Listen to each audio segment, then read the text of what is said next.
Emilio Aguinaldo.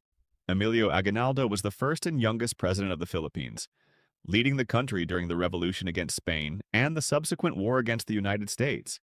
He officially declared Philippine independence on June 12, 1898, in Cavite, and established the first Philippine Republic. His presidency ended when he was captured by American forces in 1901, leading to the long period of American colonial rule. Manuel L. Quezon. He served as the first president of the Commonwealth of the Philippines under U.S. sovereignty. Manuel L. Quezon is known as the father of the national language. He was instrumental in establishing Tagalog as the basis for a unified national language. Quezon also fought for Philippine independence in the U.S. Congress and led the government in exile during the Japanese occupation of World War II until his death in 1944. Jose P. Laurel. He was the president of the Second Philippine Republic, which was established during the Japanese occupation in World War II. His presidency is historically complex, as he had to navigate the demands of the Japanese military while attempting to protect the Filipino people from further harm. Although his government was not recognized by the U.S., he is officially included in the roster of Philippine presidents for his role during this critical period. Sergio Osmeña. He assumed the presidency upon the death of Manuel Quezon in 1944. As the second president of the Commonwealth, he returned to the Philippines alongside General Douglas MacArthur to begin the liberation of the country from Japanese forces. He focused his short term on restoring the government and preparing the nation for full independence and post-war reconstruction. Manuel Roxas. Manuel Roxas was the last president of the Commonwealth and the first president of the independent Third Republic of the Philippines. His term was defined by the massive task of rebuilding a nation devastated by World War II. He secured economic aid from the United States through the Bell Trade Act, though it came with controversial conditions, and he worked to establish the foundations of the new independent government before his sudden death in 1948. Elpidio Quirino. He took office following the death of Manuel Roxas and focused his administration on economic reconstruction and restoring public trust in the government. He faced the significant challenge of the Hukbalahap communist rebellion and attempted to address social grievances through land reform and social welfare programs. His term saw the beginning of industrialization efforts in the Philippines. Ramon Magsaysay. Known as the champion of the masses, he was immensely popular for his humble style and his Filipino-first approach to governance. He successfully ended the Hukbalahap rebellion by combining military action with social reforms. He famously opened Malacañang Palace to ordinary citizens, but his promising presidency was tragically cut short when his plane crashed in Cebu in 1957. Carlos P. Garcia. He is best remembered for his Filipino-first policy, which aimed to give Filipino businessmen and local industries priority over foreign investors to strengthen the national economy. He also promoted cultural revival and practiced an austerity program to curb government spending. His administration focused on asserting Philippine sovereignty and economic independence during the Cold War era.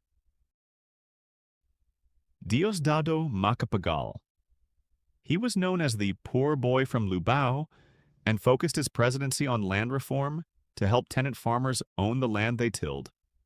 One of his most significant acts was changing the date of Philippine Independence Day from July 4th to June 12th to honor the original declaration by Aguinaldo.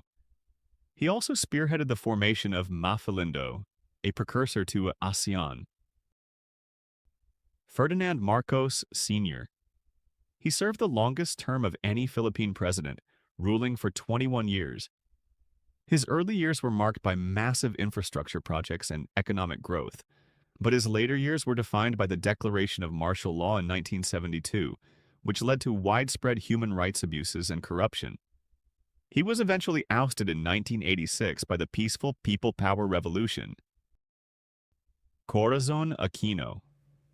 She was the first female president of the Philippines and a global icon of democracy.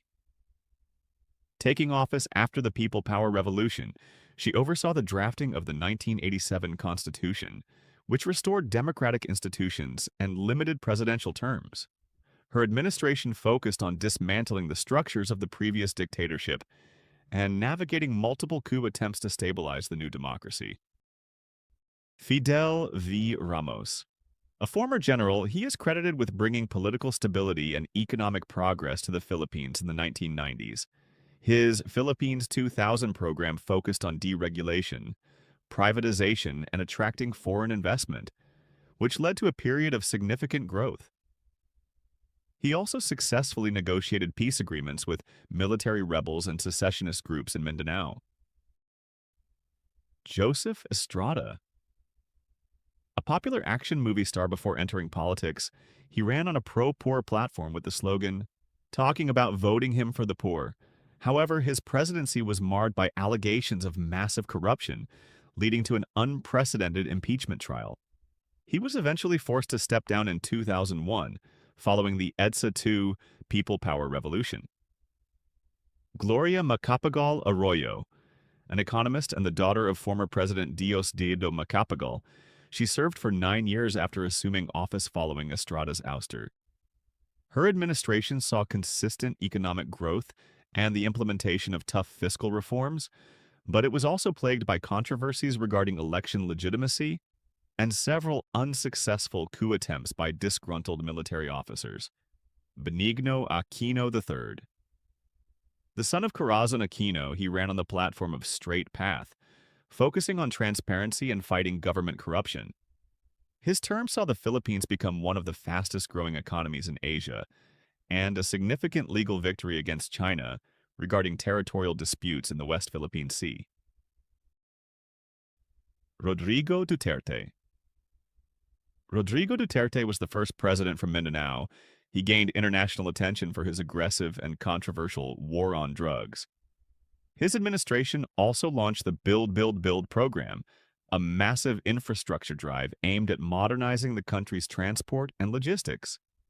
He pursued an independent foreign policy, often shifting the country's alignment toward China and Russia. Ferdinand Marcos Jr. The son of the former president, he won the 2022 election by a historic landslide. His current administration focuses on national unity and economic recovery following the global pandemic. His priorities include improving food security through agricultural reform, addressing energy costs, and continuing the large-scale infrastructure projects started by his predecessors.